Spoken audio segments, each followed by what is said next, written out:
O desempenho dos tribunais no combate à impunidade é o tema da entrevista do dia com Maria Lídia Flandoli. Eu entrevisto o advogado criminalista Gustavo Badaró, professor de Direito Processual Penal da USP e ex-consultor jurídico do Ministério da Justiça no governo Fernando Henrique. Muito obrigada, professor, por estar conosco. Bom, professor, houve uma declaração de Sepúlveda Pertence quando o STJ negou o habeas corpus preventivo a Lula e ele disse que os tribunais superiores estão mantendo, e aí ele se referia ao STJ, uma posição punitivista. E eu tenho ouvido esse tipo de argumento de vários advogados, de muitos desses réus de processos por corrupção. Parece um mantra, eles falam isso também, que essa é uma tendência da justiça nesse momento.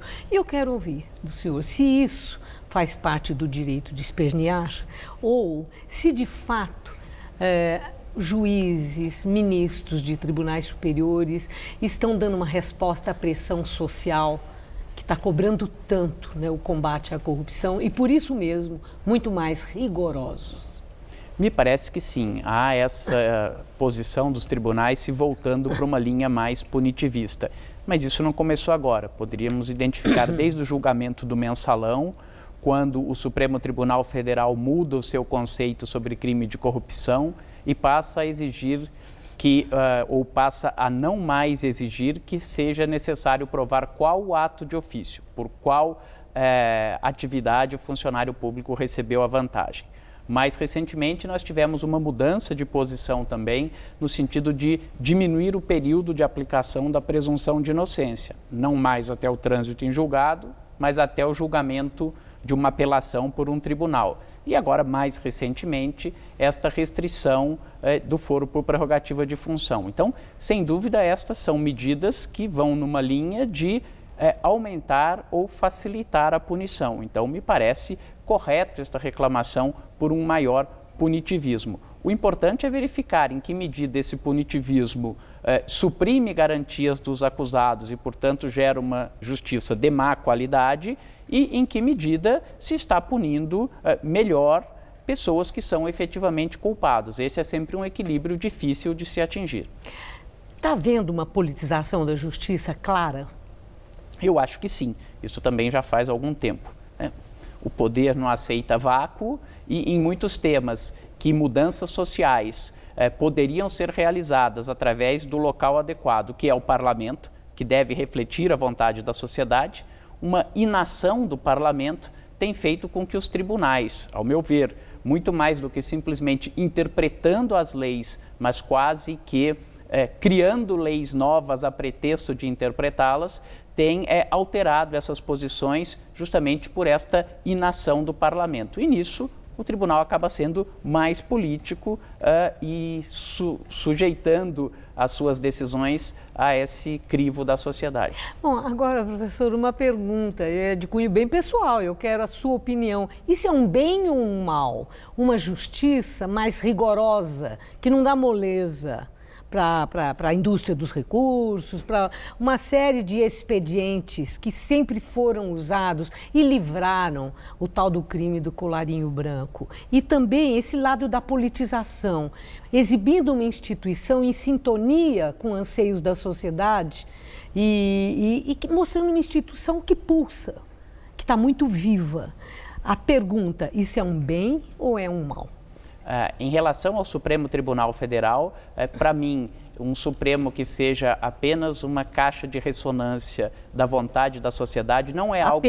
Apenas. Não é algo necessariamente bom. Mas o ponto de equilíbrio com base na lei, sensível a esses anseios. Certamente ele ser sensível é bom, mas a democracia não é só a vontade da maioria. É a vontade da maioria respeitar os direitos fundamentais das minorias. Portanto, às vezes, o Supremo Tribunal Federal tem que tomar decisões contramajoritárias, se eventualmente a vontade da maioria for atingir um direito fundamental das minorias. Este é o ponto de equilíbrio difícil. Em que medida o Supremo está deixando de respeitar garantias processuais que têm que ser observadas para um maior punitivismo? Isto é errado. Agora, no ponto em que a mudança de interpretação leve a um aprimoramento sem que se suprime essas garantias e consiga evitar com que o processo seja falho, aí será uma boa medida. Bom, professor, esse caso do ex-presidente Lula, que já está preso há um mês, condenado em segunda instância por unanimidade, e há uma reação muito forte dos petistas, de aliados do presidente, apoiadores dele, pelas condições em que está o presidente lá em Curitiba. É verdade que ele está numa cela, sozinho, de maior tamanho que as demais celas, e, entretanto, há um argumento que ele está numa solitária, porque ele não pode receber as visitas de todos que querem visitá-lo, por apreço, por respeito, tudo isso, mas a Justiça tem negado esses pedidos, dizendo que lá existe um regime interno e que deve ser seguido e obedecido, datas para visita, que é a família que visita, etc. e tal. E que ele estaria numa solitária. Eu quero ouvir do senhor. O presidente Lula, ele está preso em condições desumanas e ilegais? Em condições desumanas, certamente não.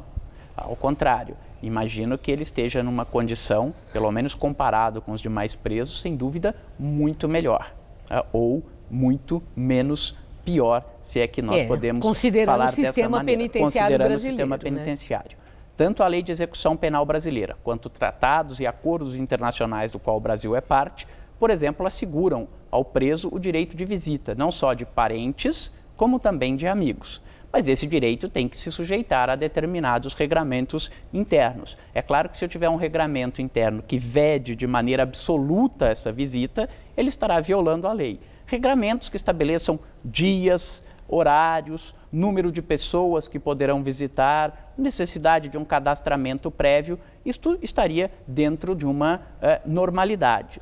O fato de ser considerado uma solitária, talvez ele esteja solitário, por não ter outra pessoa na cela ou na sala, porque não é propriamente uma cela, né, juntamente com ele. Mas não me parece que isso seja imposto como um castigo. Se refere à solitária no sistema penitenciário como um local de castigo disciplinar, um local sem iluminação, sem arejamento. Então, as palavras também têm força. Então, falar que ele está numa solitária não corresponde a esta situação. Falar que ele está só e ficar só, certamente não deve ser fácil. Mas, pelo estado que ele está e no local em que ele está, não me parece que esteja havendo esta violação ao ponto de ser considerado um tratamento desumano, como se tem ilegal. Alegado. Eu perguntei ilegal, eu acho que o ilegal, também. Em termos genéricos da Lei de Execução Penal, não há ilegalidade. Pode ser que, na prática, se esteja analisando um regulamento, se ele é mais rigoroso ou menos rigoroso, mas nós vimos agora, inclusive, que foi permitida,